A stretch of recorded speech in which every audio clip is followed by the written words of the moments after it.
You can share as well. Perfect. And the floor is yours, Blair. Okay, great. So everyone can see my screen then? Yes.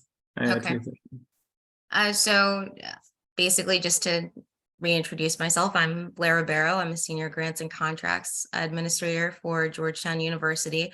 I work primarily on our main campus, and as Claire mentioned, around July 1st, actually, our office is actually joining with our two other main campuses that do research, which is our medical center and our law school. So it will be a centralized office. Right now, we're divided between main campus where I work, the med school, and the law school. My email is listed here, and I have other team members who are also senior grants and contracts administrators, and our office basically is set up where we have different specialties that we all focus on when it comes to processing awards, reviewing awards, and working with our PIs, providing them the support that they need. If anyone has any questions while I'm going through this, feel free to, just let me know. Sometimes I miss it if people raise their hand, so someone can just say, "Oh, I have a question," and then if there are no questions during the presentation, there's time at the end to go over any questions that you have. So I thought first what would be best to go over is the types of partnerships and the types of contracts and grants that we typically see at Georgetown. There are nuances to all of these kinds of agreements, both with contracts and grants, which there can always be more detail given, but I just wanted to give a basic overview. So as a university, we basically have certain partnerships with federal government, state and local government. That would be where the funding is coming from. When you get into the state and the local government, sometimes there will be federal compliance. Almost all the time there will be federal compliance that comes along with that, because the funds are typically flowed down from the US federal government to state departments, and they'll be awarding grants on a state and local level. We also have partnerships with nonprofit organizations, and we also then have partnerships which are business partnerships, basically. The two kinds of agreements that we'll typically run into with a US university are going to be procurement service contracts and grants. And the distinction between those two is typically with a federal government type of a grant or a state or local government grant, there will be a request for a proposal that is a procurement. And when we're talking about procurement, that's when the agency, whether it's federal, state, or local, is looking for a partner who can provide a particular type of service. They can create a certain type of supply, or they can produce a certain kind of supply. Now that can be teaching materials, that can be training programs. That's what a procurement request for proposal, shortened to RFP, would typically be. Someone would submit their proposal, sometimes called a bid. And if the university and the partner were selected, we would enter into a service contract with that particular federal government agency or state and local government agency. I will say sometimes terms get used interchangeably, so we do have to look at the terms and conditions of particular agreements once they come in. Some organizations and some agencies like to refer to their contracts as grants, and some like to refer to their contracts as grants. So we always review that, but you'll see when it comes to procurement and service contracts that typically they are fixed price agreements, and that is normally there is a set of deliverables that has been established that we've described for the government agency. They reviewed it and they've said, okay, these are the services that we want you to do. Provide us with some sort of a an estimate as to what the cost will be to provide these services.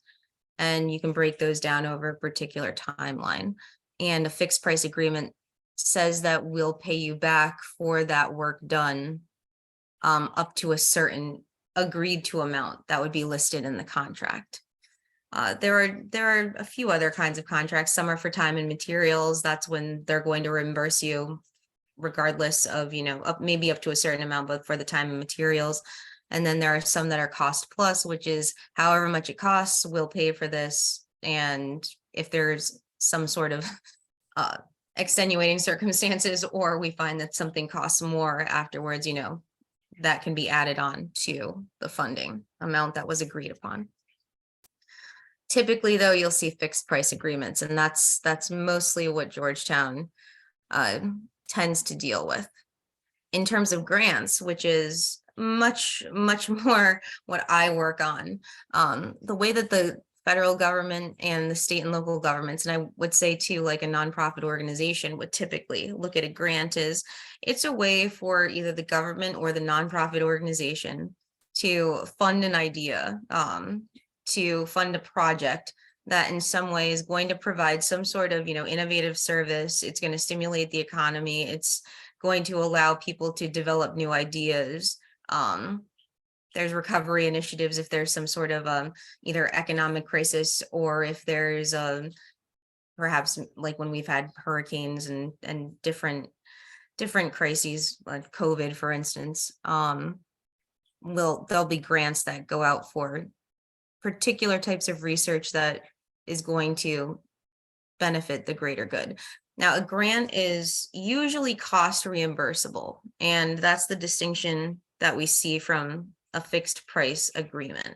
So cost reimbursable grants are, payments are made after the expenditures are already set on a particular award. So from a federal standpoint, and usually from a state standpoint, an award will most likely be funded over a funding cycle, usually around 5 years.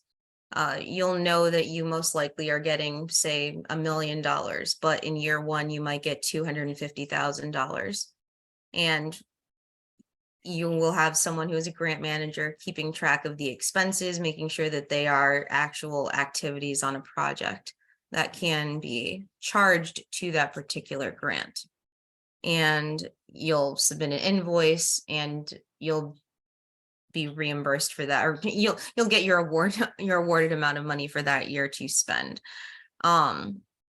Sometimes though, and this happens a bit more with nonprofit organizations, but it does occur to you on some federal grants, an award that is meant to actually go on for about 5 years, they'll award all of the funds right up front, and the same process takes place. You have to invoice for what was spent, justify it, submit progress reports, submit your financial reports. This is about 25% you get back, as I understand. Typically, what we do is it's about 25% that you should aim each year on a federal grant to spend about 75% of the amount of money that you have gotten for that year, if you can't do 100%, because typically 25% of the funds that haven't been spent yet can automatically be moved forward to the next year to continue spending. And those have, on most occasions, they don't need to be approved by the agency. You'll just know that, okay, if we have 25% left of this year's funding, we can continue to spend it into the next year. What will happen when you partner with a university is, if you're a subcontractor, what would happen is basically Georgetown submits a proposal and your organization would be receiving funds that were awarded to Georgetown, and however much of the funding had been listed in the budget to go towards the work that your organization was doing. You would have a contract or an agreement that would be set up by Georgetown and with Georgetown, and we would forward those funds on to you. So that's typically how we would normally handle partnerships. It would either be as a subcontractor or in the ways I described a bit earlier when I was talking to you, Ali, about either as a contractor or as a consultant. But we are a startup, right? Our scenario is a bit different. So we are a startup, and then we are still in initial phases. So and then for me, the primary, because we do have co-founders which are US based, so we can very well get ourselves registered in US. So it's not an issue for that way for us. So this is subcontracting. How would we, like, for example, fit to that model? Like, because we are a startup, right? Mhm. Is it possible for entity like us who are like international startup, or we can get registered in the US? So there's a possibility. And Pittsburgh, I think we can get registered in Pittsburgh. But by the way, I mean, like, I'm also a member of, I don't know if you know this organization, I'm also a member of Keystone Space. So they are in this tri-state region of Pittsburgh, West Virginia. So they're just your neighbors, I think, in Washington, D.C. You're in D.C. or Washington State? Oh, we're in DC. So yes, Okay, so West yeah, Virginia's, yeah, it's right next to us, and Pennsylvania's basically above us. So DC is right on the corner of the East Coast, and we have Maryland, and then we have Pennsylvania and yeah, we West started at Virginia. the same time journey, similar one page, very horrible website. So we are still there. They got billions of funds. So this is this is where we are. I mean, but still, I'm a member, and this is a non-profit organization, Keystone Space. So they're trying to promote this space and aerospace sector. Yeah, I think you should continue. Sorry about it. So we got a message. Yeah, the organization sounds familiar to me. I work typically on federal grants specifically. So this might be changing in a few weeks. Like I said, once our office centralizes, we might be taking on different portfolios where I'll have a bit more of working specifically with nonprofit organizations who are acting as our subcontractors. The way that it would work is if you had spoken with a PI and you had decided that you were going to work together, I believe, regardless of the fact that you're a startup, you would still be able to be a subcontractor as long as your organization was able to provide either the service that was needed for the project to move forward, or as doing a part of the research that was included in the scope of work that the PI was working on. So I would say, depending on what the project is, what role you would be playing, if it's providing a service or if it's doing a particular part of research, we would be able to either have you as a subcontractor or as a contractor, which would be more of a contractual agreement where these are the services that you're providing so that the project can move forward. So there's ways in which we would be able to work with your organization. And I don't believe that there would be any sort of anything barring an organization that's a startup from necessarily acting as a subcontractor or a contractor on an award, as long as they can provide the service and as long as they're in good financial standing. So that would be, I believe it would be okay.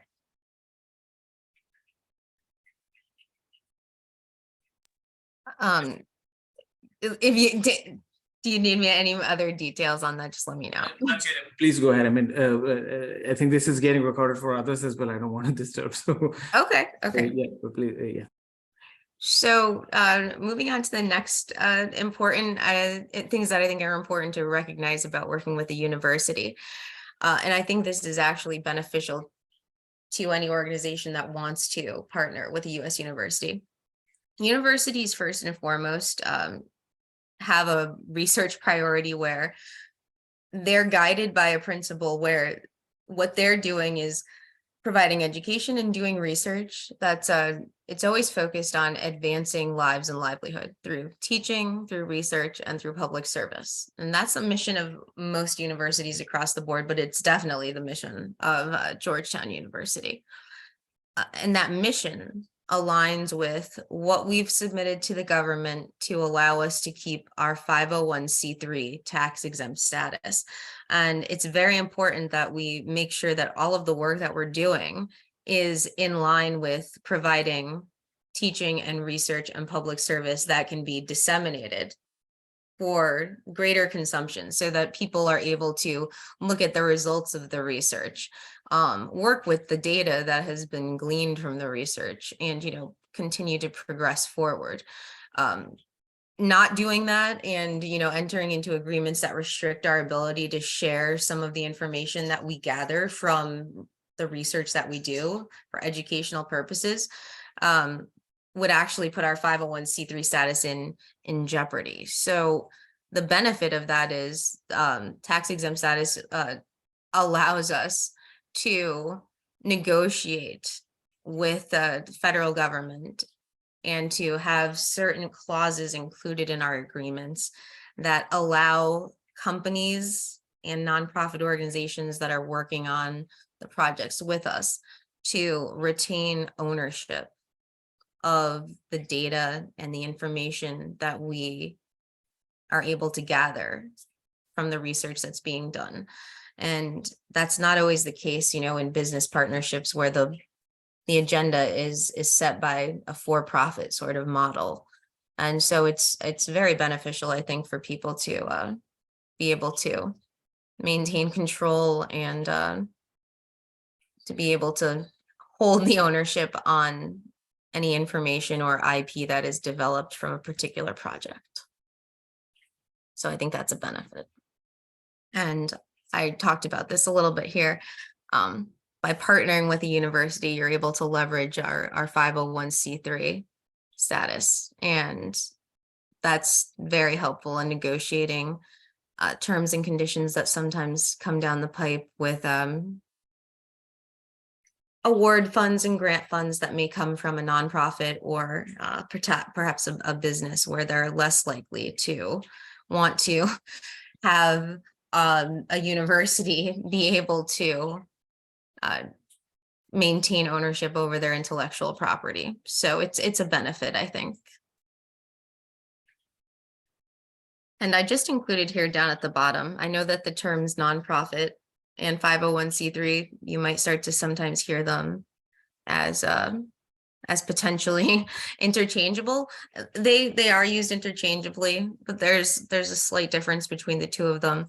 So something being a nonprofit is referring to the actual corporation or the private public institution like a university or a church.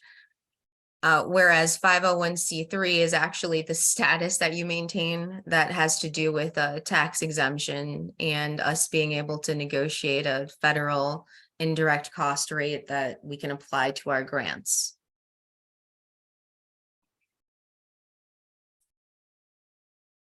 Another benefit having to do once again with retaining ownership to any of the data or any of the materials that are developed under a particular project is under the Bayh-Dole Act, which you may or may not be familiar with.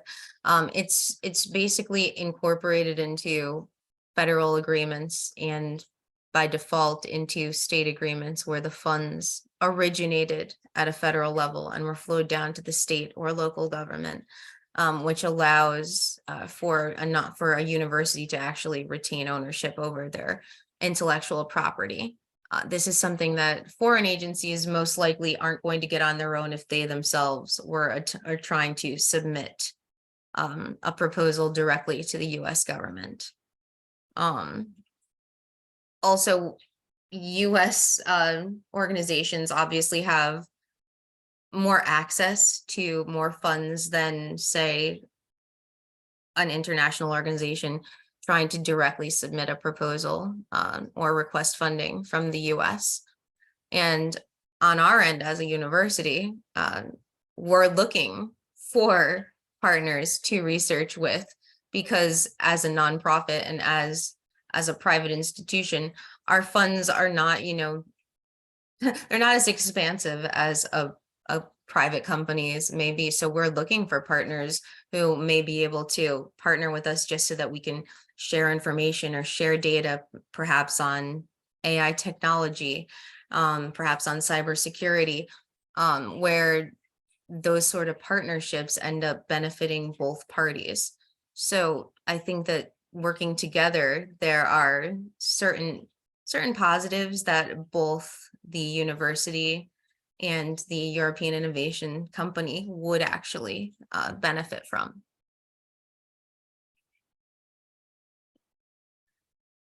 So does anyone have any questions on that? Because I'm moving on to something that's a little bit different. It would be once we actually identified a funding source, I want to make sure I'm answering anyone's questions if they have any.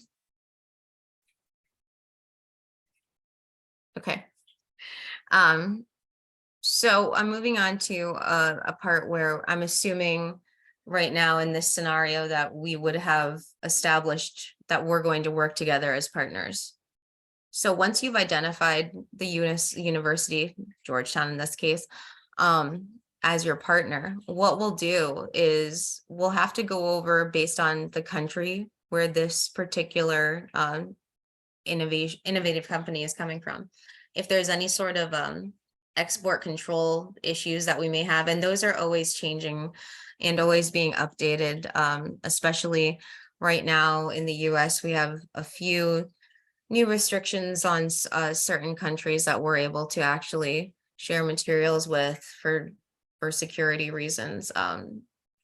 China, Russia, those are things that we would need to just go over before, you know, we moved forward, because in order for us to work together, we're going to need to be able to be in export control compliance. And that is us being able to share any of the data, materials, or information that we would need to in order to successfully carry out what was explained as the scope of work in a particular research project.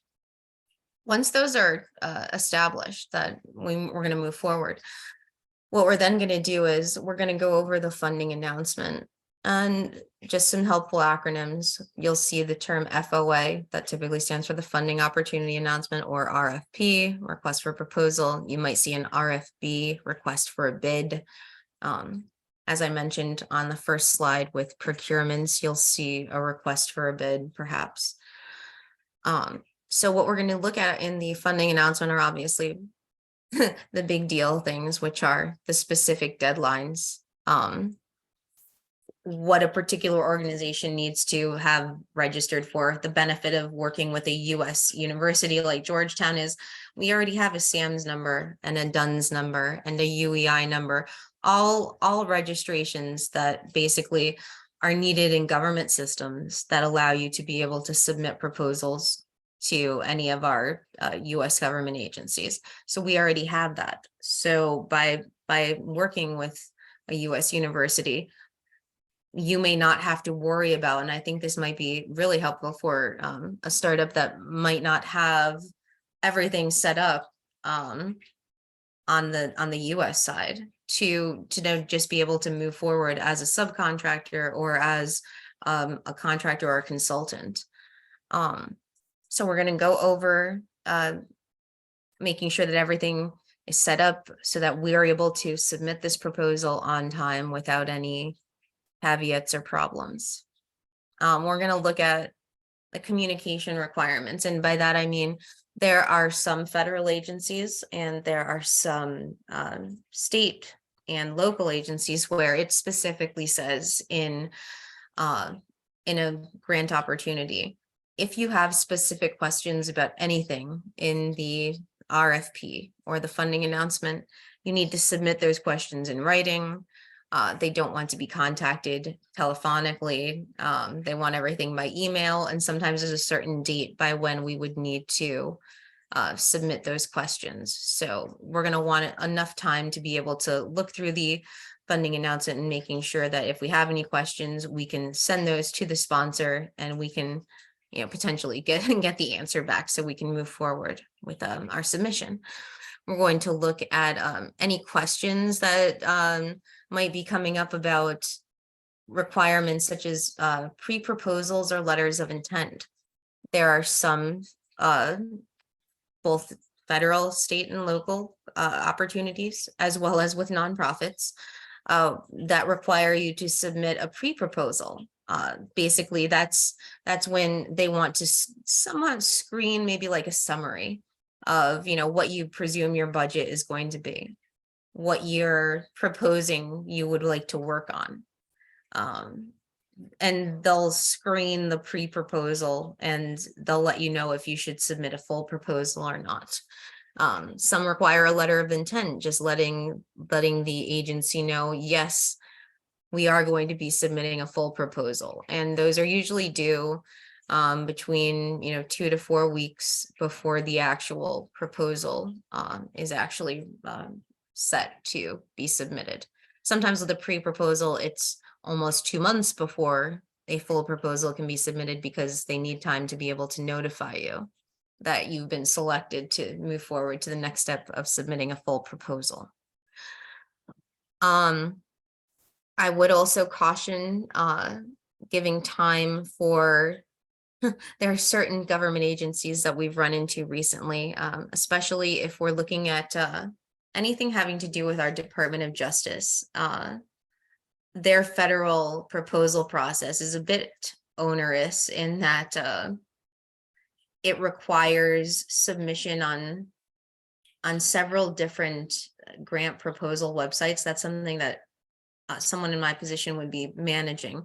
But because there are multiple deadlines within the funding announcement, we want to make sure that we have looked over the funding announcement very carefully, that we've made sure we know when everything is required from an informational standpoint, and we want to make sure not to miss any of those deadlines. Another important part of reviewing the funding announcement, I think this is especially important if we're partnering with anyone who is outside of the US, is we want to look at, if possible, what the potential terms and conditions of any contract or grant agreement are.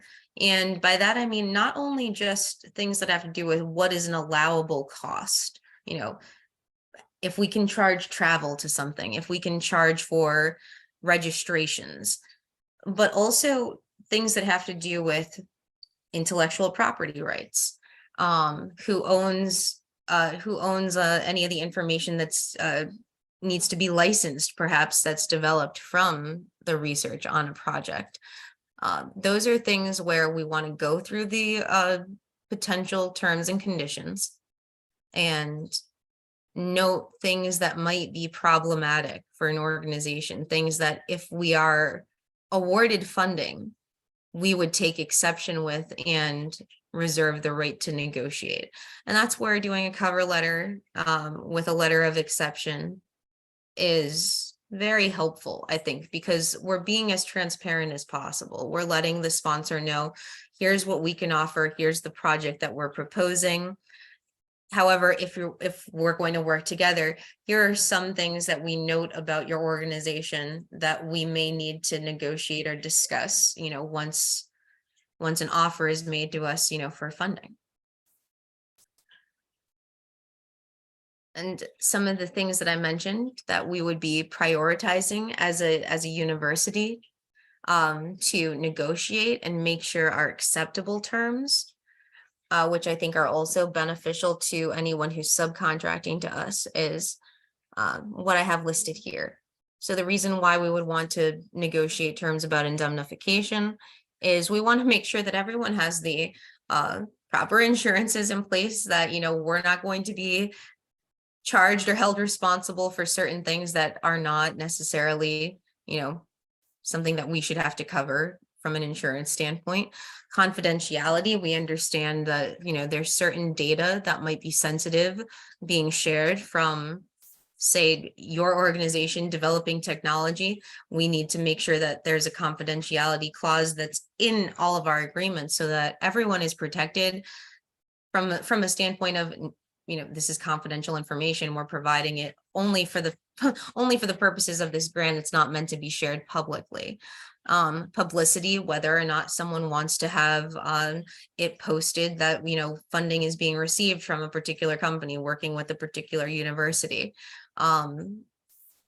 Anything having to do with mediation, arbitration, we're going to want to remain in the advantage of having that, in a jurisdiction where DC can, have DC law be be the rule of the day rather than some other state. And typically when you do work with a US university, our negotiations will focus primarily on having the jurisdiction for any sort of mediations or arbitration occurring in the US.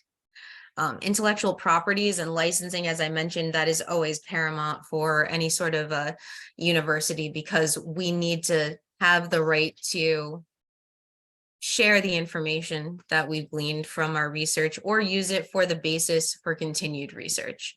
Data security, that's relatively, it's been around obviously for quite some time, but it's, a focus on it has become very high on the level of, we want to make sure that all of the parties involved in the research have very secure ways in which they house any of the data that we share, because all of us know that we're now, in a world where data is at risk from any sort of cyber attacks, and we want to make sure that it's protected. And something very basic would be like deliverables, timelines, and termination clauses. We want to make sure that there's not some unreasonable expectation about when we're going to need to provide deliverables that we've said we're going to in a particular project. We want to make sure it's realistic. We want to make sure that there's leeway if for some reason we're not able to provide a delivery by a certain date, that it's understood that we have time to still do that. And we want to make sure that we include some sort of clause in there that says, if for some reason something happens to a PI, something happens to the project, something changes, that just like the sponsor would maintain the right to be able to terminate any sort of agreement or funding that they're providing, that we too would be able to do that on our end.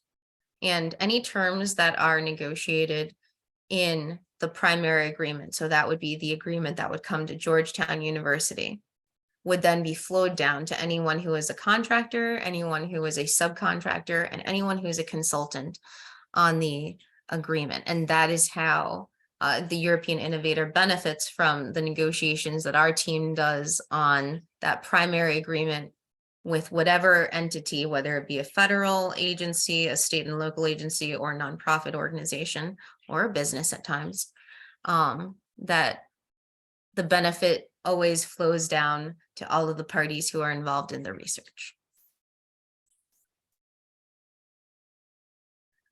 Some of the potential challenges that you might run into when working with a US university is obviously, as I kind of noted before, there's an extended lead time that's needed.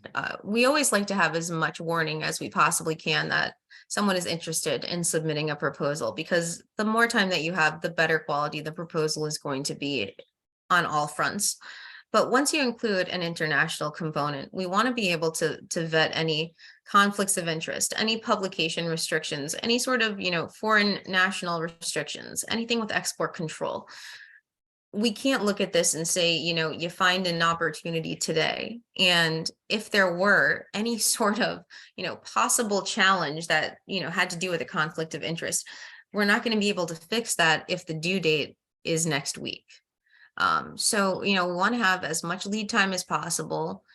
I would say, 2 to 3 months is great, but if someone is in the planning stages 6 months ahead and you want to let our office know, that's even better, because we know that this is coming, and we can start answering any questions along the way that people have while they're putting together a project, working with NEPIs at the university, and we can get everything squared away as soon as possible. And it's really important that we have this extended lead time, because the terms and conditions that we negotiate at the time, like in phase 1 of this, which is submitting the proposal and reviewing the proposal, that's going to determine how moving forward on future contracts, future agreements that we have with a particular federal agency or a particular state or local government, and especially with a nonprofit, it's going to set a track record for what we've said is allowable. So we don't want to agree to something that maybe 2 years from now, if we want to submit another grant, may be an issue. We don't want to say, okay, in this case, sure, you can own all of the rights to intellectual property. Oh, don't worry about it. We don't want to do that. We want to make sure that upfront we have negotiated terms that give us the kind of freedom that we need to be able to do our research, share that research, and protect all of the parties involved. So it's really important to have that extended lead time if possible. Basically, I've talked about some of these as I was explaining why we look at particular clauses in agreements very carefully. Academic freedom is it's crucial and it's principal for any university. We need to be able to disseminate our information, to build our teaching upon certain information. So we can't really function with publication restrictions, with IP restrictions. They can be negotiated. Licensing can be negotiated.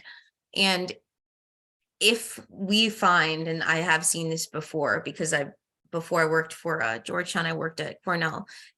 When you work with particular nonprofits, some of them, no matter how much negotiation you do, they do not want to allow for the terms that you would love to have. It doesn't mean that we can't enter into an agreement with the particular agency or a particular nonprofit. It just means that we would have to vet it through our legal team, make sure that it's allowable in this case for the university. And then we would be able to accept it. So don't let it dissuade you if you find a funding opportunity and you're speaking to a PI at our university and you notice that there might be something that's problematic. Let our office know about this particular opportunity. We'll take a look at it, and we will definitely see how we can work to make sure that we get the funding, that we build a relationship with a new nonprofit or with a new state agency or federal agency. And, it's definitely possible to still work when there are conditions that are not 100% ideal that we would like to have. Another possible challenge to working with a U.S. university is we don't typically do a work for hire sort of work. Yes, we do provide training materials and services, but work for hire is a bit more as though, we were going to produce maybe like if we were like a car manufacturer, we're going to produce 10 cars, something like that. We don't do work for hire because we're not at the behest of a for-profit company's agenda that they may have. So we don't typically work on those kind of agreements. Once again, am I saying that it's across the board? No, but that is not typically what a university will tend to do. We work on projects that are for a greater good and also for expanding knowledge. And licensing, as I mentioned before, that has to do with maintaining intellectual property rights. We would like to obviously have some sort of like compromise with someone where if they need to maintain some sort of ownership over licensing, that we would be able to have this very particular language is always included in agreements, a non-exclusive royalty-free license to the data and deliverables and intellectual property that results from a project. So there are some challenges, but I think overall we're able to work around them or compromise on them in order to still be able to develop new relationships and use all of the funding opportunities that are available to us. I wanted to share one of the new projects that we have. It's one that we're very proud of, which is a collaboration, and I included the website here. Our law center is very involved right now in coordinating the efforts in Ukraine to investigate and prosecute any war crimes that are going on during the Russian invasion of their country. And this project is probably the best example that we have going on right now because it's with funding from our Department of State, so our U.S. Department of State. And we have, as I mentioned early on in the project, partnerships with consulting firms, lawyers on the ground, goods and services, a lot of different consultants and contractors who are actually based internationally. And we have some we have some of our PIs and lawyers who are, work for the Georgetown Law Center who are on the ground in the Ukraine now, working on this project. So we're not only pleased to be a part of the effort, but it's also one of our biggest collaborations with any sort of international feel to it, where we have a lot of parties involved, and it's something we're proud of and pleased of. And I think more information can definitely be found by going to this link, but it is a proposal that I worked on in the review process. So I at least have some background on who's involved, who the parties are, and it's a great example of what I think we can accomplish when we partner with some of our European innovators. And another example I wanted to give you is, this is a great website to go to. These are actually grants through our Georgetown University Global Engagement, and that is those are grants that actually come from Georgetown University. So with Georgetown University funds, and they're focused on promoting partnerships internationally. If you go to the website, you'll see there are several different areas where we want to engage on a global scale.